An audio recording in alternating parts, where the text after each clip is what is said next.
This video is brought to you by Landerize.com. Create highly optimized landing pages in minutes. Get your 14-day free trial in the description below this video. Alright, so when it comes to your pop and domain traffic quality, it's important to take a lot of things into consideration. So the landing pages 100% have to be good quality. When you're bidding on domain traffic, you're bidding for someone who thought they spelled something correctly. So your landing page is going to have to capture their attention and take them out of their top of mind frame of reference for what they were searching for to begin with. And then after that, and when it comes to your pop campaigns, you're pretty much advertising to someone who was not looking to be advertised to. So obviously your landing page has to be good. Using trademarks and brand logos is a big no-no with Zeropark, especially if you don't have any approval. They will just outright deny your campaign. It will be rejected. Just no way to get that reversed.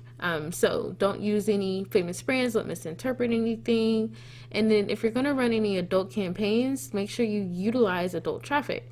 In your Smartlinks, it's going to be important that you find an affiliate network that you can have a good relationship with, where you can get some insight as to what their landing pages are looking like. Now, they are tested. They generally know what needs to be included on the landing pages, but again, they have to follow the guidelines of Zeropark, and Zeropark will not hesitate to reject any landing pages from your SmartLink campaigns that are not in compliance with their platform. And then when it comes to gambling as well, you have to make sure that you're setting up campaigns that are not illegal in the particular regions that you're setting them up in. That is a big issue. And fantasy gambling, just don't do it. There's no real money involved. It's not worth it as far as the quality of user database and the quality of publishers that are affiliated with Zeropark. And then any suggestive language that kind of presents fear or is intense, or if it's intrusive or if it's misleading, then just forget about it. So those are pretty much the regulations and restrictions when it comes to pop traffic. Let's talk about the rejections, because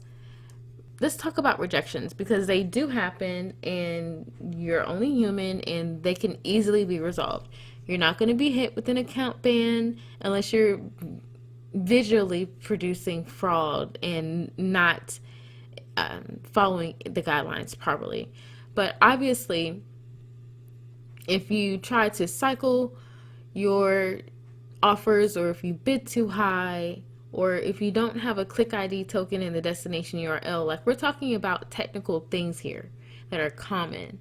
So you just have to take your time, make sure your campaign is set up appropriately, because if you don't have creatives, and if your landing page is poor quality and it's not visible, or if you're using the incorrect campaign URL to begin with, and if you're not set up to track your tokens, then that is an issue. If you cannot do that appropriately, then that's where we come in at Dice University.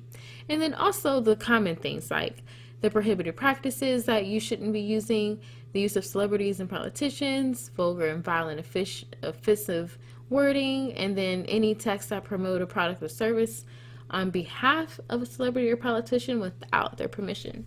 All right, so here's what's prohibited. It's a lengthy list, but I think it's pretty self-explanatory.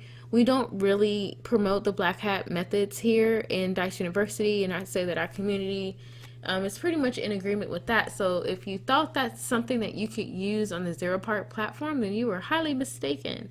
You don't really need to take advantage of the platform negatively, because it has an extensive database that you can expand your reach on. And it's very easy to fix your errors, so there's no need to be malicious.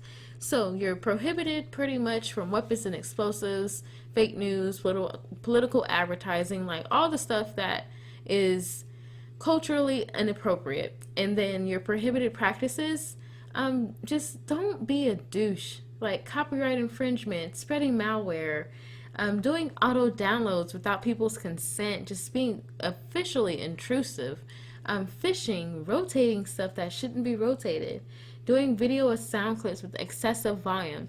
It's kind of where you're to the point where you're just literally trying to annoy someone. I would say those are the prohibited practices. And you will be checked for that, like cloaking and all of that kind of stuff. It's not needed.